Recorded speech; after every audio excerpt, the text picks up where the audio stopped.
Bapak Ibu Saudara,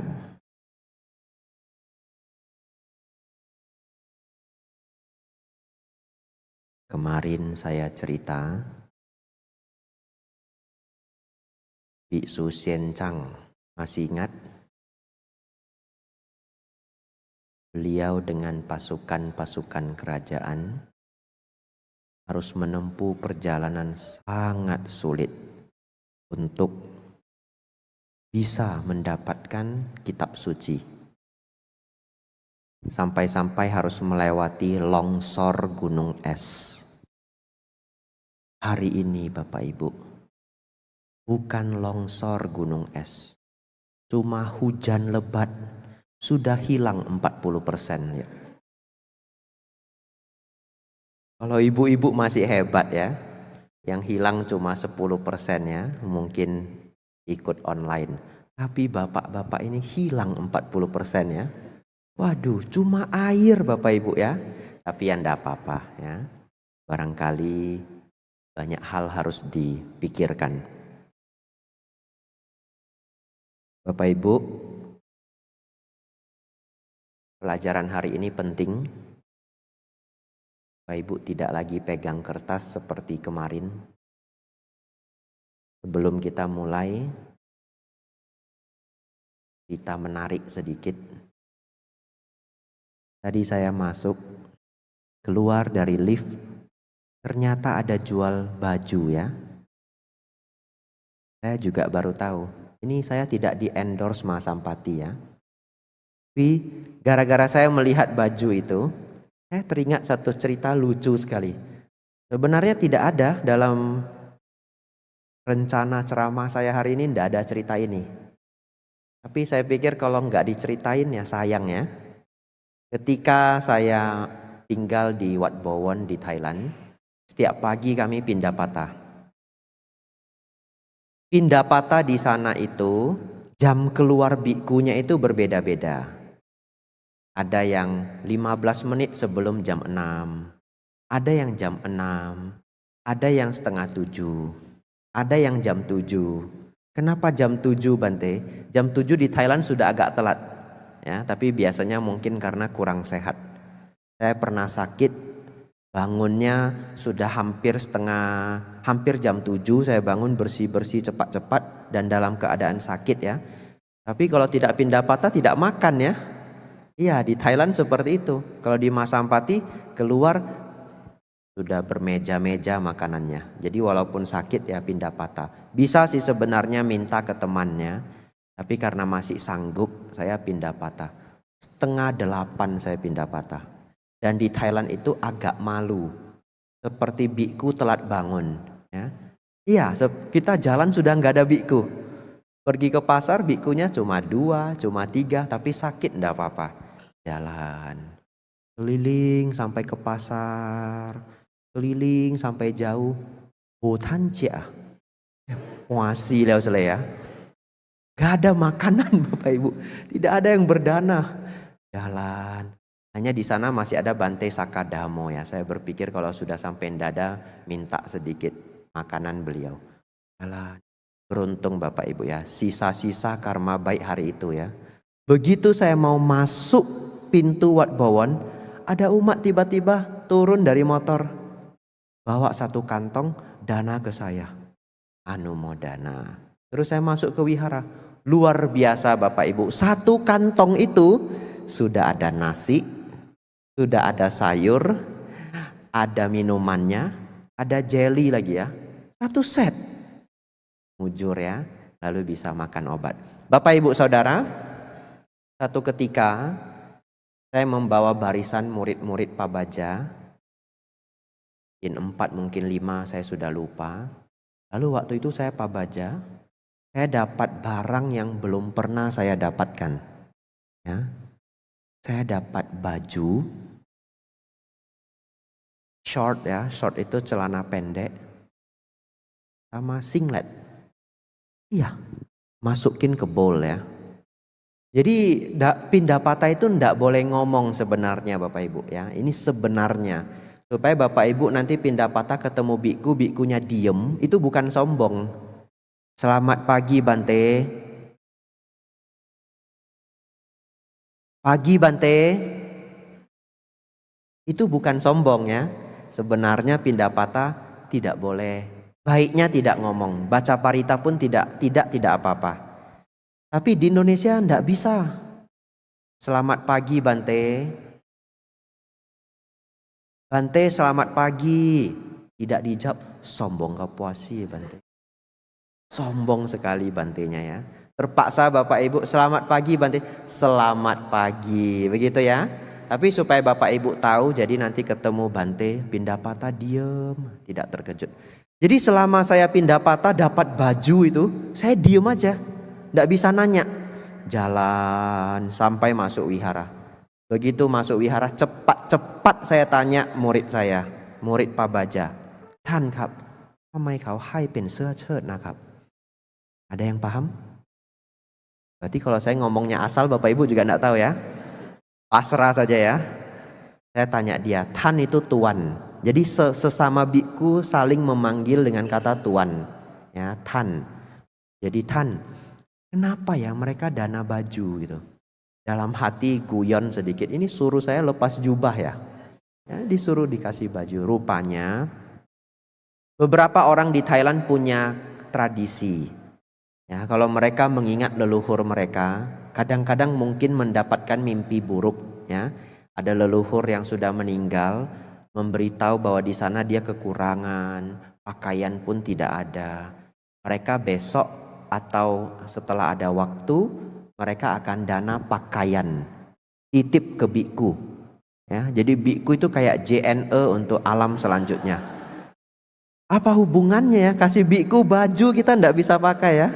Tapi itulah culture ya. Jadi mereka beranggap dana ke Bante, nanti leluhurnya dapat pakaiannya. Tapi sebenarnya culture itu tidak keliru 100% ya. Hanya kurang pas ya. Kalau Bapak Ibu ingin berdana atas nama para leluhur, dananya jubah. Betul ya? Jadi para biku bisa pakai. Kalau dananya singlet, waduh ndak boleh pakai ya. Akhirnya ya pakaian itu saya kasih ke anak wihara. Bapak Ibu Saudara, tidak ada hubungannya dengan baju di depannya. Hanya begitu saya lihat, keingat pernah dapat baju pas Pindapata di Thailand. Bapak Ibu Saudara, lihat Bapak Ibu standby ya. Hari ini saya bawa 2 buku. 1 buku tulis, 1 buku cetak. Buku ini bagus sekali. Dicetak oleh Patria Sumut ya. Ya ini saya kasih lihat bukunya, Recognizing the Dhamma. Katanya sudah habis cetakannya. Nanti entah kapan kalau ada cetak lagi boleh kirim ke saya ya. Kirim ke Wihara Mendut kalau ada ya, tidak maksa ya. Ini cetakan Patria Sumut. Buku ini sangat bagus. Ini buku Bante Thanisaro. Tapi kalau saya minta Bapak Ibu dibagiin semuanya pun, baca ya Bapak Ibu, baca ya.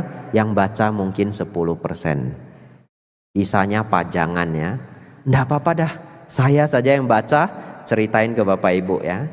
Bapak Ibu Saudara, hari ini pelajaran kita adalah belenggu pencapaian Nibbana ya. Baik, 19.50 kita mulai pelajarannya. Bapak Ibu konsentrasi ya.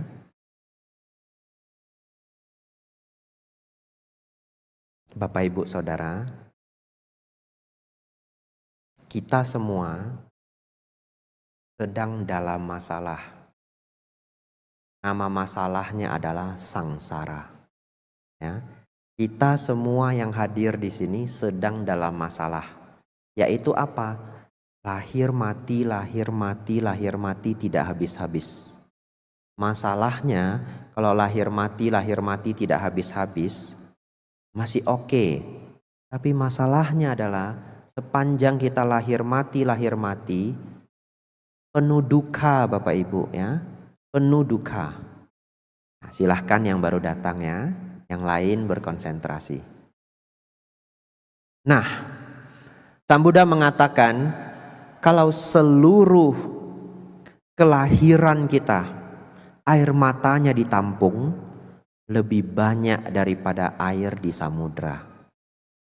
Jadi begitu banyaknya duka kita. Bapak Ibu renungkan sendiri selama hidup yang ini saja.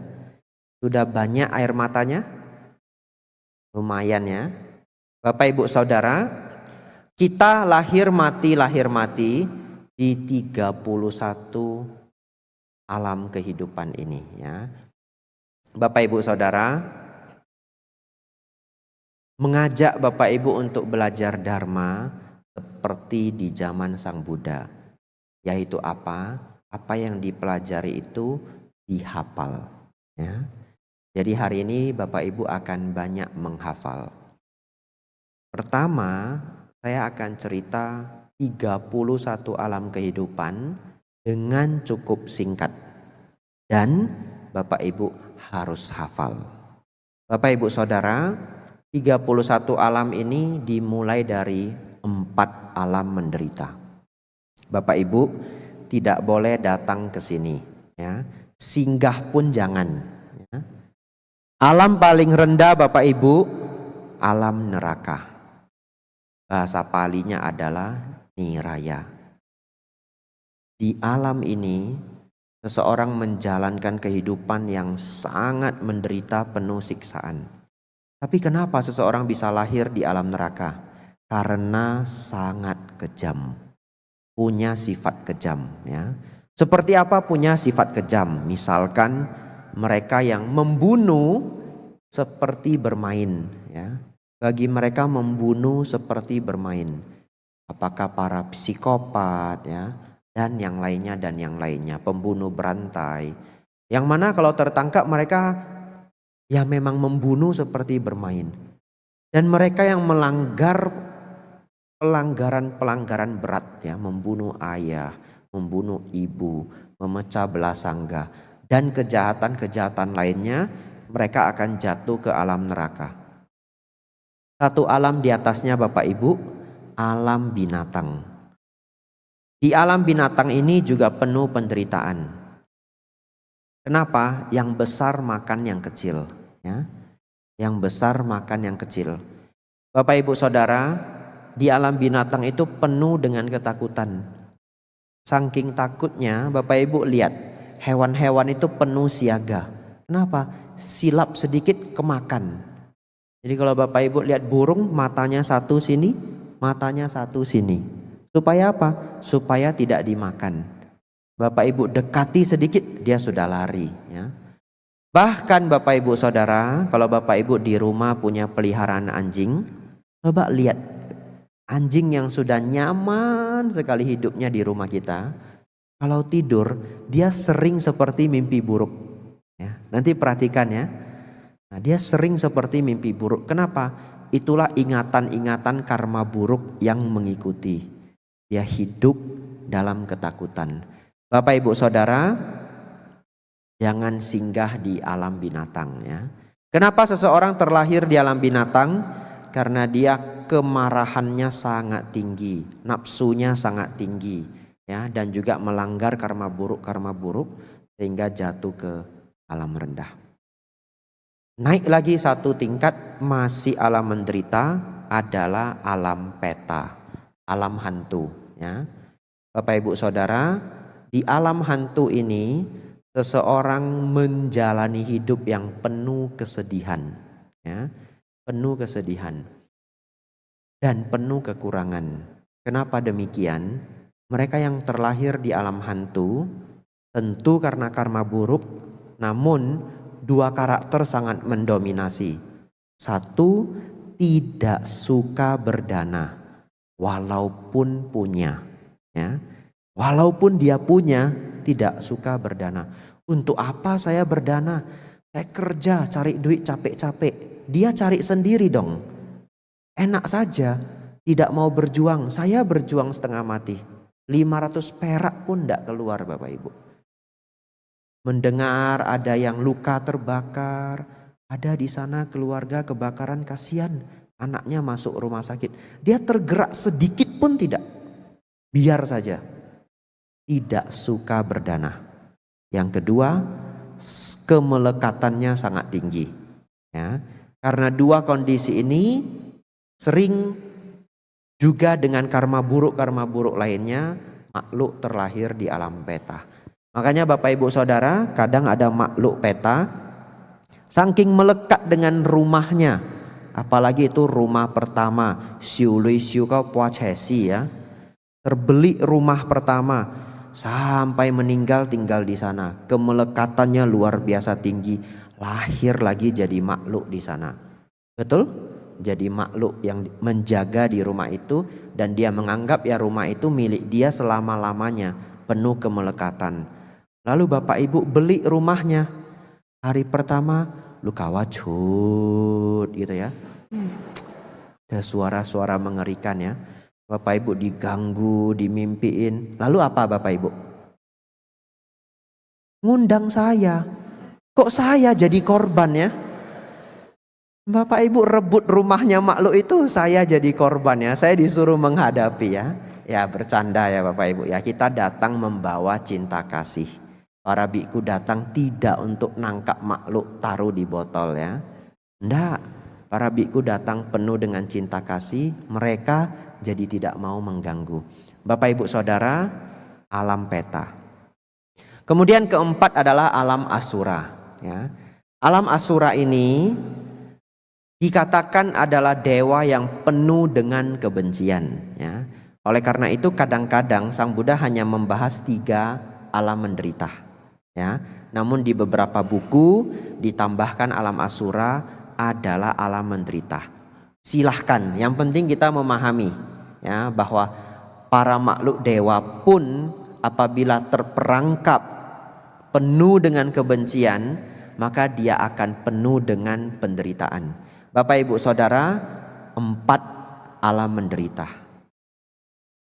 Kelima, alam manusia ya. Alam manusia, alam kita Bapak Ibu Saudara, mano artinya batin, usa artinya unggul. Manusia yang unggul batinnya. Ya, jadi manusia adalah makhluk yang unggul batinnya. Siapa yang baru dengar hari ini ada? Beberapa ya. Waduh, sudah jadi manusia bertahun-tahun ya. Baru tahu arti manusia ya. Tidak apa-apa ya. Mending tahu hari ini daripada tidak sama sekali ya. Bapak Ibu Saudara, manusia adalah makhluk yang unggul batinnya. Di alam ini Bapak Ibu ada ciri khas. Kalau mau dibilang alam ini penuh kebahagiaan sih enggak juga ya. Harus kerja Senin sampai Sabtu ya. Kalau enggak makan lapar ya. Kemudian tubuh ini tidak dibersihkan sebentar saja bau. Itulah alam manusia, bukan alam dewa ya. Artinya perantara ya Bapak Ibu Saudara. Namun alam manusia ini ada satu kebaikan.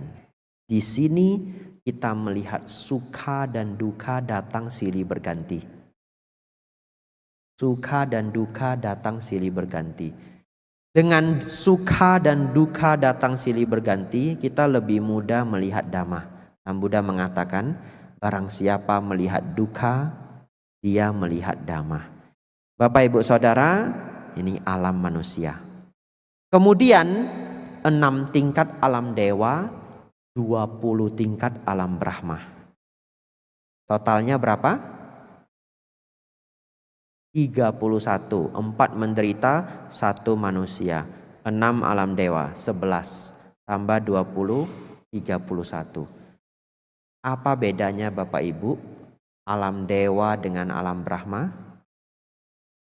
Bedanya adalah 6 tingkat alam dewa ini semuanya masih memiliki nafsu ragawi.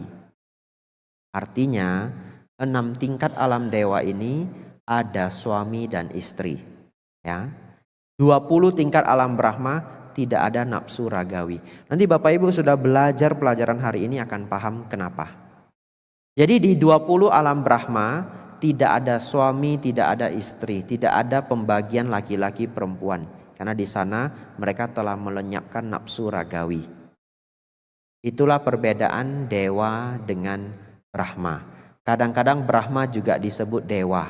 Jadi kalau Bapak Ibu mendengar 26 alam dewa berarti sudah tahu pembagiannya. Kuis tidak berhadiah. ada kuis tidak berhadiah. Karena saya tidak bawa hadiah ya. Oh, kalau itu paling ada pir sama apel ya. Bapak Ibu Saudara, kuis tidak berhadiah. Ada berapa semua total alam nafsu? Alam yang masih memiliki nafsu ragawi.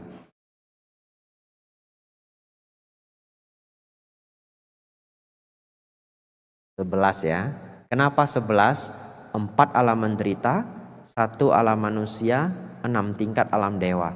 Jadi kalau Bapak Ibu dulu ingat nonton Sulukong ya, nonton Sung Gokong, Kaisar Langit ada istrinya? Ada ya? Iya, jadi kosmik daripada novel Kerasakti itu mengikuti kosmik Buddhis, walaupun tidak pas semuanya dengan Tripitaka ya. Tapi mereka mengikuti kosmik Buddhis. Jadi digambarkan Kaisar Langit pun masih ada istrinya. Oleh sebab itu Bapak Ibu Saudara, dalam ajaran Sang Buddha, alam surga para dewa itu bukan pencapaian tertinggi. Ya, karena mereka pun masih punya kotoran batin, masih punya nafsu. Saya mau tanya, kalau masih punya suami, punya istri, bisa enggak cemburu? Bisa ya? Ada laki-laki lain atau perempuan lain dekat saja, dekat 50 cm saja. Sudah amsyong ya. Sudah muncul cemburu. Nah, Bapak Ibu Saudara, selama masih ada nafsu ragawi, kotoran batin tentu belum lenyap. Jadi alam dewa itu bukan yang tertinggi. Brahma pun bukan yang tertinggi. Bapak Ibu Saudara, 31 alam kehidupan harus selalu kita hafal. 4 alam menderita, 1 alam manusia, 6 tingkat alam dewa, 20 tingkat alam Brahma. Bapak Ibu Saudara, setelah ini kita masuk ke topik utama. Nah, kita lahir mati di antara alam-alam ini ya. Kadang terlahir di alam dewa, bisa jatuh lagi ke alam manusia, melakukan keburukan, jatuh lagi ke alam rendah, bisa naik, bisa turun lagi. Bapak Ibu bisa bahkan melihat hal seperti ini di kehidupan ini. Maksudnya bagaimana? Ada orang yang terlahir di keluarga kaya, kaya sekali. Umur 30 dia bangkrut. Padahal harusnya angka kekayaan yang dia miliki itu nggak masuk akal untuk bangkrut. Nah, katakanlah angkanya sangat besar ya harta yang pernah dia miliki. Tapi bisa habis juga. Entah judi, entah salah bisnis, entah sakit. Jadi bahkan di alam manusia belum berpindah alam, tapi dia sudah bisa merasakan kehidupan yang dulu dia seperti surga ya. Lalu kemudian ambruk. Wah, jadi seperti alam yang penuh penderitaan. Demikianlah hidup manusia. Bagaimana keluarnya Bapak Ibu? Bagaimana berusaha keluar dari alam-alam lahir mati sangsara ini? Kata sangsara yang ada M-nya biasa dibaca samsara, itu adalah M-nya ada titiknya, adalah sangsara. Dalam bahasa Indonesia menjadi sengsara ya. Minum dulu ya. Kalau haus saya sengsara Bapak Ibu ya. Masih ada satu kelas ya.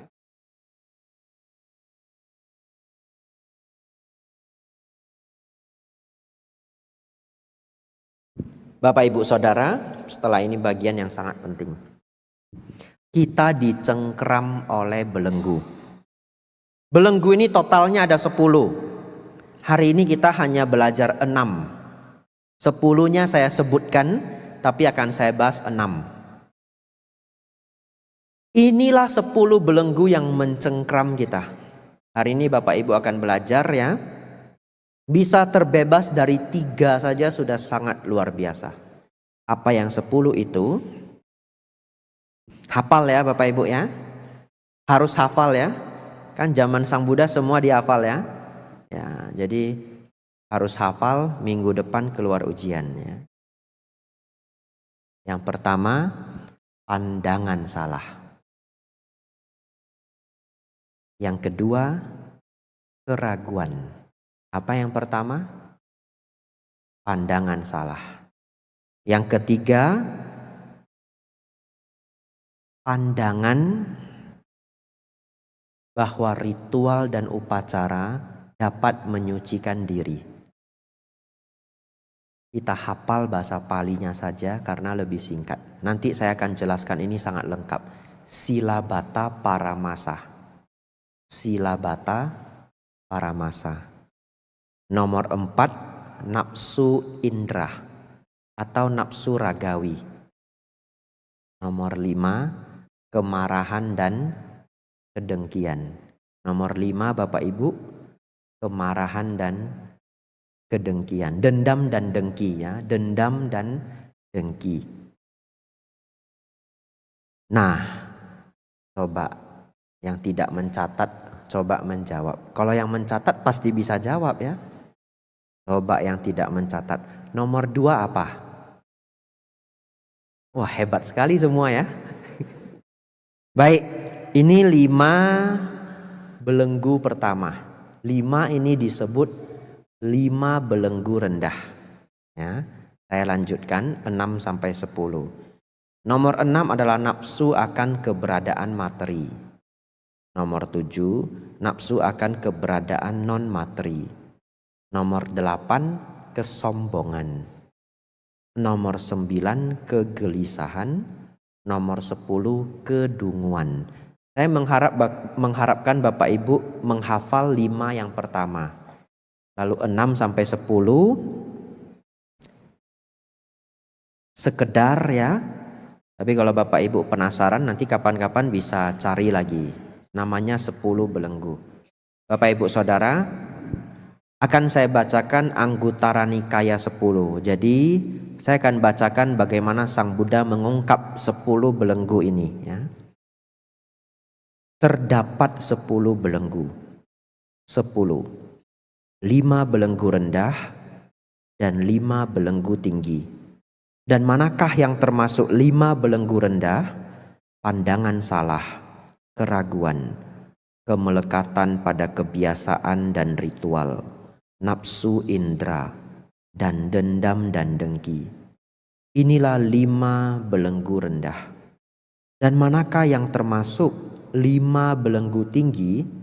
Nafsu akan keberadaan materi, nafsu akan keberadaan non materi, kesombongan, kegelisahan, dan kedunguan. Inilah 5 belenggu tinggi dan inilah ke-10 belenggu. Anggutara Nikaya 10.13.